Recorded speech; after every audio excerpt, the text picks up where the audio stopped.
So now we are going to start the 15th question of session 2.5. इसके अंदर हमें दिया हुआ है कि जो 6 माइक्रोफैराडे का कैपेसिटर है इसकी एनर्जी E जितनी है और 12 माइक्रोफैराडे के कैपेसिटर और ये जो 3 माइक्रोफैराडे का कैपेसिटर है इसकी वजह से टोटल यानी कि इस पूरे सिस्टम की एनर्जी क्या होगी वो हमें कैलकुलेट करके देना है। सो हम जानते हैं कि कैपेसिटर की energy E is given by half of CV square और क्योंकि ये जो E है वो इस 6 माइक्रोफैराडे कैपेसिटर वाले कैपेसिटर की एनर्जी है इसीलिए हम लिखेंगे इसे half of CV square is equals to half of C की जगह पे 6 माइक्रो की जगह पे 10⁻⁻⁶ इंटू V स्क्वायर। जब यहां से हम V स्क्वायर को सब्जेक्ट बनाएंगे तो we will have V square equals to E/3 into 10⁻⁻6। We are calling this as equation number 1। Now ये जो 6 माइक्रोफैराडे का कैपेसिटर है और ये जो 12 माइक्रोफैराडे का कैपेसिटर है ये दोनों पैरेलल में कनेक्टेड है और पैरेलल में कनेक्टेड जो कैपेसिटर्स हैं उनके लिए पोटेंशियल सेम रहता है और पोटेंशियल सेम है इसी वजह से we are calculating the energy E12। ये जो 12 है ये हम बता रहे हैं कि हम एनर्जी कैलकुलेट कर रहे हैं 12 माइक्रोफैराडे वाले कैपेसिटर की which is equal to half of CV square. यहाँ C की वैल्यू होगी 12 माइक्रोफैराडे। क्यों? क्योंकि हम 12 माइक्रोफैराडे वाले कैपेसिटर की बात कर रहे हैं और V तो सेम रहेगा 6 माइक्रोफैराडे जितना। क्यों? क्योंकि 6 माइक्रोफैराडे का कैपेसिटर और ये जो 12 माइक्रोफैराडे का कैपेसिटर है दोनों पैरेलल में कनेक्टेड है। सो this will be half of C की वैल्यू हमारे पास 12 माइक्रो की जहां पे again 10⁻⁻⁶ into V square. V square की वैल्यू हमने यहां निकाल रखी हुई थी उसको हमने यहां पर रिप्लेस कर दिया तो we will have E12 equals to 2 times of E। Okay, now series के अंदर अब ये वाला जो पूरा सिस्टम है ये और ये 3 माइक्रोफैराडे ये दोनों सीरीज के अंदर हैं।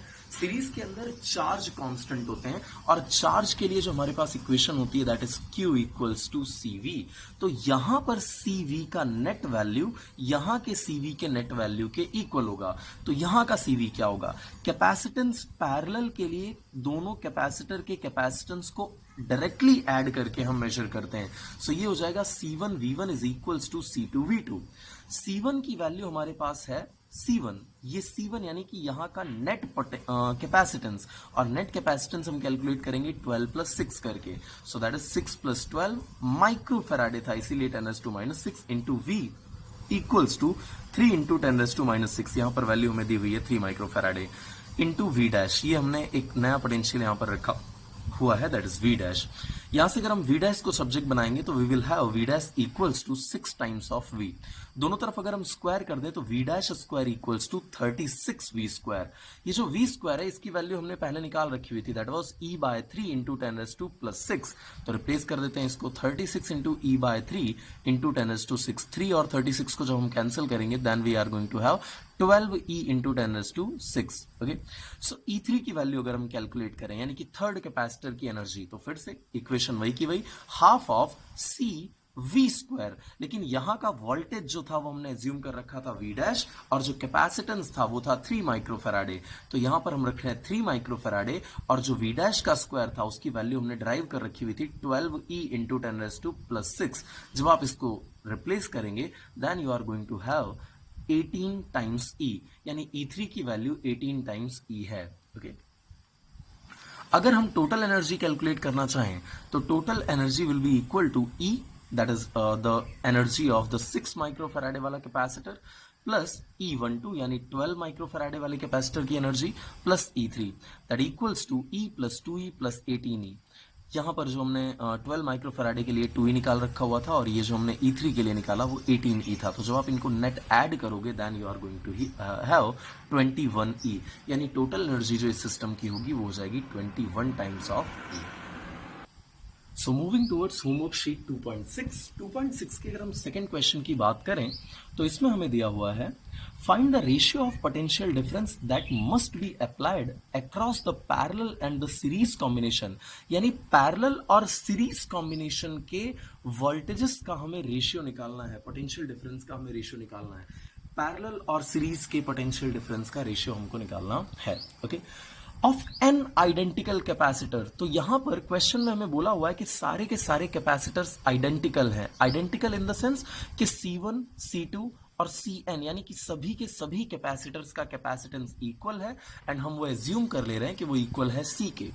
सो केस 1 की बात करें, अगर हमने कनेक्शन किया हुआ है पैरेलल टाइप का, तो पैरेलल कॉम्बिनेशन के अंदर नेट यानी कि इक्विवेलेंट पोटेंशियल का जो हमारे पास फॉर्मूला होता है that is directly adding all the capacitance. Okay, तो सारे कैपेसिटेंस को हम डायरेक्टली ऐड कर देंगे, तो क्योंकि n कैपेसिटर्स हैं तो जो हमारा कैपेसिटेंस एक का था उसका n टाइम्स हो जाएगा।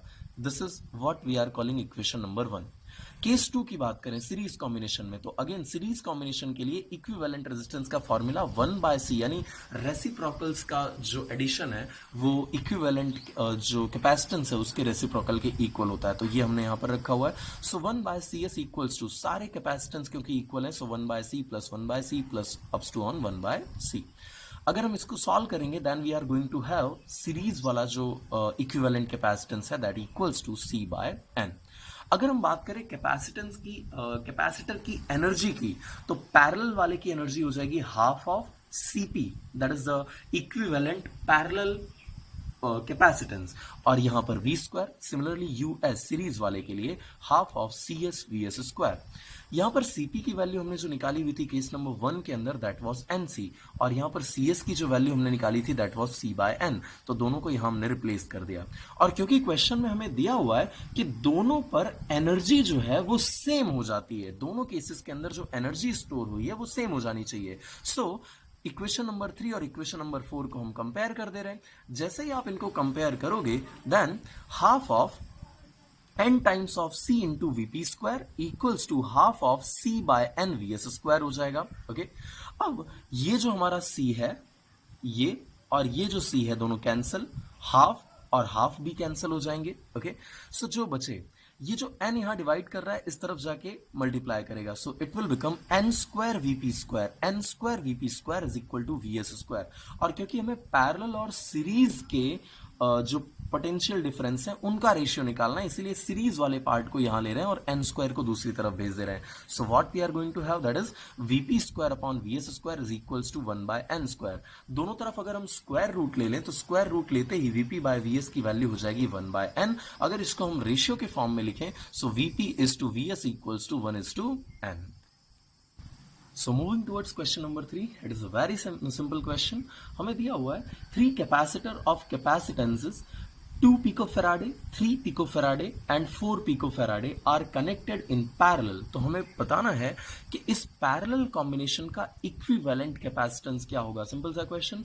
पैरेलल कैपेसिटेंस का जो इक्विवेलेंट कैपेसिटेंस है उसका फॉर्मूला हमारे पास डायरेक्टली ऐड करके हम उनको निकाल देते हैं। सो C1 की वैल्यू है 2 पिकोफैराड, C2 की वैल्यू है 3 पिकोफैराड एंड C3 है 4 पिकोफैराड। जब आप इनको ऐड करोगे then your answer is going to be 9 picofarad, यानी कि पैरेलल का जो इक्विवेलेंट होगा वो 9 पिकोफैराड हो जाएगा। हमें कैलकुलेट करना है इसके साथ साथ हर कैपेसिटर के ऊपर चार्ज कितना होगा। सो चार्ज का जो हमारे पास कैपेसिटेंस के टर्म में फॉर्मूला है that is Q equals to CV। इसको हम ऐड कर रहे हैं 100 वोल्ट की सप्लाई के साथ, यानी कि यहां पर हमें पोटेंशियल डिफरेंस दे रखा हुआ है। सो पोटेंशियल डिफरेंस हमें दे रखा हुआ है 100 वोल्ट ऑन फर्स्ट कैपेसिटर। अगर हम फर्स्ट कैपेसिटर की बात करें so Q1 is equal to C1 times V। C1 की वैल्यू थी 2 pico Faraday, so 2 pico into 100 that is 200 pico coulomb. Similarly on second capacitor Q2 equals to C2 times V। C2 की value थी 3 pico faraday, तो 3 times 100 that is 300 pico coulomb, and on third capacitor Q3 is equals to C3 into V।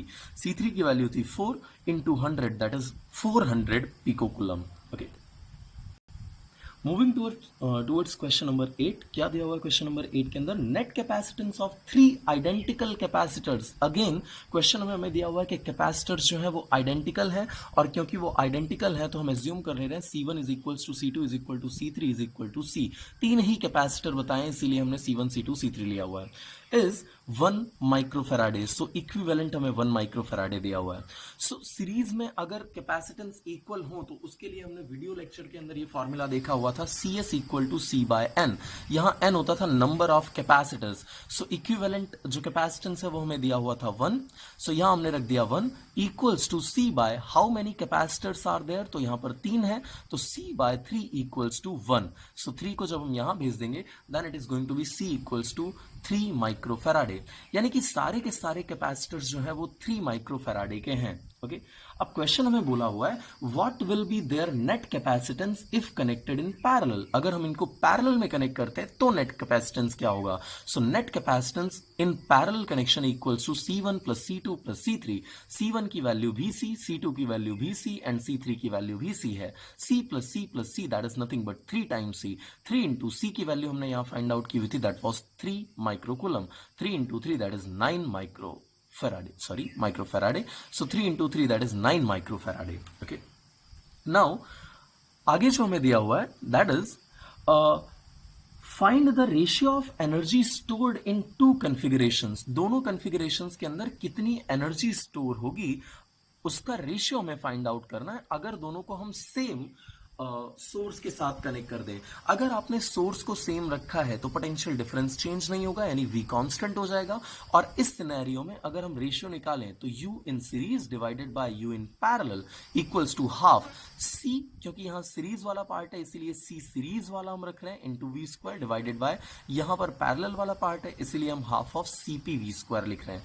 V square cancel हो जाएगा और half cancel हो जाएगा। सो यहां बचेगा CS by CP। Equivalent resistance capacitance जो हमारे पास था सीरीज का वो था 1 माइक्रोफेराडे का। सो ये हमने 1 माइक्रोफेराडे और इक्विवेलेंट जो पैरेलल का हमने निकाला that was 9। So 1/9 is the ratio. Okay, so in the question number 10 there is a network of capacitors and we have to find out the equivalent capacitance and charge और साथ में कितना energy store हुआ होगा इस network के अंदर वो हमें कैलकुलेट करके देना है।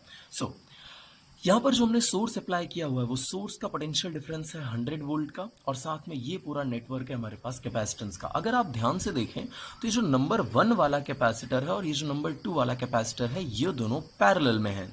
सो स्टेप 1 के अंदर जो नंबर 1 और नंबर 2 के कैपेसिटर हैं उनको हमने पैरेलल में शो किया और क्योंकि पैरेलल में इक्विवेलेंट कैपेसिटेंस का फॉर्मूला सीधे ऐड करके निकालते हैं, so 1 + 2 that is going to be 3 microfarad.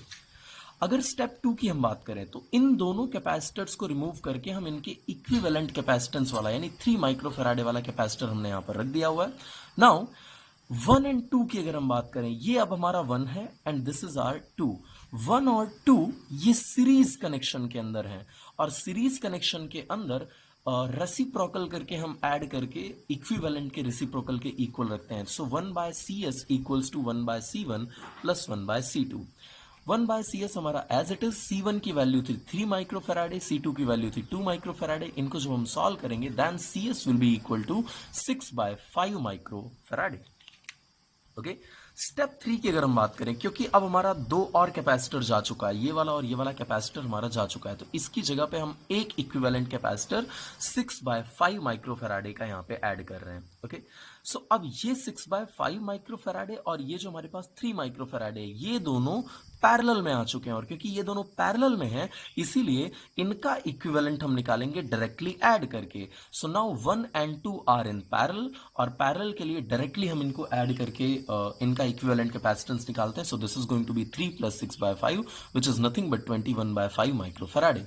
Step 4 की अगर हम बात करें तो स्टेप 4 के अंदर अब इन दोनों कैपेसिटर की जगह पर इनका equivalent capacitance that is 21/5 microfarad वाला कैपेसिटर हमने ऐड कर दिया हुआ है और ये कैपेसिटर और ये वाला जो कैपेसिटर है ये दोनों सीरीज कनेक्शन के अंदर है और क्योंकि ये दोनों सीरीज कनेक्शन के अंदर है इसीलिए 1/CS equals to 1/3 plus 1/21/5। Division के डिवीजन वाला टर्म चला गया मल्टीप्लिकेशन के अंदर और फिर जब हमने इसे सॉल्व किया तो CS की जो वैल्यू निकल के आई दैट इज 1.75 माइक्रोफेराडे। चार्ज की अगर हम बात करें तो चार्ज Q इक्वल्स टू हमारे पास इक्वेशन होती है Q इक्वल्स टू है C टाइम्स V। C की वैल्यू हमने निकाल लिया हुआ दैट इज 1.75 माइक्रोफेराडे, माइक्रो की जहां पे हमने रिप्लेस किया 10⁻⁻⁶। ओके, और V की वैल्यू है 100 वोल्ट। ओके, जो हमें सप्लाई दी हुई थी वो 100 वोल्ट की थी, यहां पर आप देख सकते हैं। Okay, so this is 100। जब आप इसे सॉल्व करोगे then you are going to have 1.75 × 10⁻⁴ coulomb. Energy की बात करें तो एनर्जी नेटवर्क की एनर्जी जब हम निकालने जाएंगे तो E इज इक्वल टू हो जाएगा half of CV square, C यानी कि इक्विवेलेंट कैपेसिटेंस, और इक्विवेलेंट कैपेसिटेंस की वैल्यू है 1.75 माइक्रो फैराडे। तो माइक्रो की जहां पे हमने अगेन रिप्लेस कर दिया 10⁻⁻⁶ इंटू वी स्क्वायर, वोल्टेज हमें 100 दिया हुआ था तो ये हो गया 100 का स्क्वायर। जब आप इसको सॉल्व करोगे then you are going to have 8.75 milli joule. So next question जो हमें दिया हुआ है दैट इज क्वेश्चन नंबर 11। इसमें हमें दिया हुआ है obtain the equivalent capacitance of the network in figure 51। सो इस फिगर का हमें इक्विवेलेंट कैपेसिटेंस एक तो निकालना for a 300 volt supply, determine the charge end voltage across each capacitor. Her capacitor के अक्रॉस हमें चार्ज और वोल्टेज भी निकालना है, यानी कि फर्स्ट वाला, सेकंड वाला, थर्ड वाला, फोर्थ वाला, इन सभी कैपेसिटर के जो अक्रॉस है वो हमें पोटेंशियल और दैट इज वोल्टेज और चार्ज दोनों चीजें हमें कैलकुलेट करनी है। तो सबसे पहले अगर हम देखें तो ये जो हमारा सेकंड वाला कैपेसिटर है C2 और ये जो थर्ड वाला कैपेसिटर है C3, ये दोनों ही सीरीज कनेक्शन के अंदर है, और क्योंकि ये सीरीज कनेक्शन के अंदर है तो इस पर हम सीरीज कनेक्शन का फॉर्मूला अप्लाई करेंगे, that is 1/C23 equivalent capacitance equals to 1 first वाला कैपेसिटर प्लस 1 सेकंड वाला कैपेसिटर। बट यहां पर हमने इनको इंडिकेट किया हुआ है C2 और C3 से, इसीलिए हमने यहां पर लिखा 1/C2 प्लस 1/C3। दोनों की वैल्यू सेम है, इसीलिए 1/200 plus 1/200 which is equals to 1/100। दोनों तरफ जब हम रेसिप्रोकल ले लेंगे तो हो जाएगा C23 is equals to 100 pico Faraday. So इसका नेट जो हमारे पास कैपेसिटेंस आया वो हो गया 100 पिको फैराडे का। नाउ ये जो C23 है, यानी कि यहां का जो आपने पार्ट निकाला ये, और ये वाला जो C1 है, ये दोनों पैरेलल के अंदर है, और पैरेलल के अंदर हम क्या करते हैं, डायरेक्टली इनकी वैल्यूज को ऐड कर देते हैं। तो यहां पर आया था 23 का जो इक्विवेलेंट कैपेसिटेंस था वो 100, और ये 100 और 100 मिलके हो गए 200। अब ये जो हमारे पास इन दोनों को जब हम रिमूव करने के बाद एक नई सर्किट जब बनाएंगे, so that circuit will look like something this, okay, इस तरीके की दिखाई पड़ेगी। और क्योंकि अब सर्किट हमारी इसमें दोनों चीजें सीरीज में आ चुकी हैं तो अब हम कनेक्शन जो है वो सीरीज का देखेंगे, और सीरीज के लिए इक्विवेलेंट कैपेसिटेंस का फॉर्मूला अप्लाई करेंगे। सो इनका equivalent capacitance will be given by 1/C4 plus 1/C123। जब आप इन्हें सॉल्व करोगे तो C इक्विवेलेंट का आंसर हो जाएगा 200/3 पिको फैराडे। सो कैपेसिटेंस मिल जाने के बाद हम पहले कैलकुलेट करते हैं कि पूरे नेटवर्क में चार्ज कितना है। So Q equals to C equivalent into V। C equivalent की वैल्यू थी हमारे पास 200/3 पिको फैराडे, तो पिको की जहां पे हमने रिप्लेस किया 10⁻12 इंटू 300। जब आप इसको सॉल्व करोगे then it is going to be 2 into 10⁻8 coulomb. इतना चार्ज पूरे सिस्टम के अंदर है। नाउ पहले हमने बताया हुआ था कि C4 और C123, okay, let me show you the circuit. C4 और C123, यहां पर ये हमारा था C4, और ये जो हमारे पास 200 पिको फैराडे आया हुआ था ये C123 की वैल्यू थी। ये दोनों सीरीज में है, और सीरीज में जो कनेक्शन होता है उसके लिए चार्ज सेम रहता है, यानी कि Q4 की वैल्यू और Q123 की वैल्यू सेम रहेगी। ओके, सो ये हो जाएगा 2 इंटू 10⁻8 कूलम जितना, ये हमने रख दिया। अब इन दोनों जो हमारा फोर्थ कैपेसिटर है उसके अक्रॉस अगर हम पोटेंशियल डिफरेंस फाइंड आउट करना चाहें तो V4 इज इक्वल्स टू हो जाएगा Q4/C4। Q4 की वैल्यू तो यहां हमने निकाली रखी हुई है, और फोर्थ वाला जो हमारा कैपेसिटर है उसका कैपेसिटेंस हमें दिया हुआ है 100 पिको फैराडे, तो यहां हमने 100 इंटू 10⁻12 रख दिया।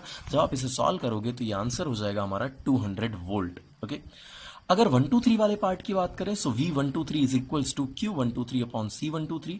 Q123 की वैल्यू है 2 इंटू 10⁻8 और C123 की वैल्यू है 200 इंटू 10⁻12 विच इज 100 वोल्ट, यानी यहां पर जो वोल्टेज आएगा वो 100 वोल्ट का हो जाएगा।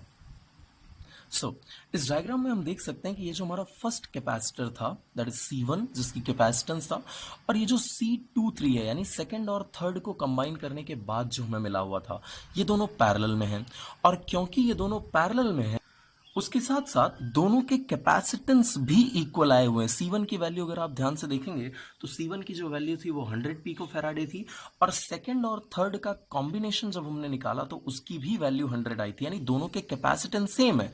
और जब कैपेसिटेंस सेम होते हैं तो चार्ज इक्वली डिवाइड हो जाता है, यानी कि Q1 और Q1 जो है वो Q23 के इक्वल तो होगा लेकिन वो टोटल चार्ज से डिवाइड हो जाएगा, यानी दो पार्ट्स में इक्वली डिवाइड हो जाएगा। सो Q123/2, Q123 की वैल्यू यहां पर हमने निकाली हुई थी दैट वाज 2 इंटू 10⁻⁻8 कूलम। तो यहाँ अगर हम इसे रख दें, so 2 into 10⁻⁸ coulomb divided by 2, 2 से 2 कैंसिल हो जाएगा, that is nothing but 1 into 10⁻⁸ coulomb. अगर इसके क्रॉस हम पोटेंशियल निकालें, so V1 equals to Q1 by C1 which is equal to 1 into 10⁻⁸ divided by C1। C1 की वैल्यू थी हमारे पास 100 pico Faraday, so 100 into 10⁻12 which is nothing but 100 volt. Okay, now C2 and C3 are in series connection. Let me show you the circuit again. यहाँ पर ये हमारा था C2 और ये था C3। C2 और C3 जो है वो सीरीज के अंदर हैं, और क्योंकि ये दोनों सीरीज के अंदर हैं, सो चार्ज दोनों के अंदर सेम हो जाएगा, और क्योंकि चार्ज दोनों के अंदर सेम हो जाएगा, सो उसके अकॉर्डिंग अगर हम देखें तो ये जो 100 पिको फैराडे वाला कैपेसिटर था और ये जो हमारे कैपेसिटर थे, ये दोनों के दोनों पैरेलल में कनेक्टेड थे, तो यहाँ तो वोल्टेज जो है वो सेम हो जाने चाहिए। लेकिन यहाँ दो कैपेसिटर है, तो यहाँ पर जो पोटेंशियल होगा वो डिवाइड हो जाएगा, इक्वली डिस्ट्रीब्यूट हो जाएगा। सो 100 जो वोल्ट का पोटेंशियल यहाँ पर था, वो 100 वोल्ट यहाँ पर डिवाइड होके 50 वोल्ट में कन्वर्ट हो जाएगा।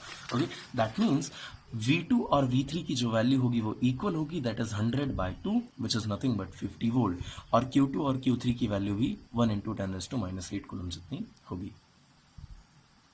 सो फाइनली आंसर हमारा, फर्स्ट जो कैपेसिटर है उसके ऊपर का charge 1 into 10⁻⁸ coulomb, first charge के अक्रॉस जो हमारे पास पोटेंशियल है दैट इज 100 वोल्ट का, सेकंड वाले चार्ज का सेकंड वाले कैपेसिटर पर चार्ज जो है दैट इज अगेन 10⁻⁸ कूलम, और उसका जो पोटेंशियल है दैट इज 50 वोल्ट, थर्ड वाले का चार्ज 10⁻⁸ कूलम और पोटेंशियल 50 वोल्ट, और लास्ट में हमारे पास फोर्थ वाला जो चार्ज है उस पर कैपेसिटर है, उस पर जो चार्ज है that is 2 into 10⁻⁸ coulomb, and जो पोटेंशियल है दैट इज 200 वोल्ट।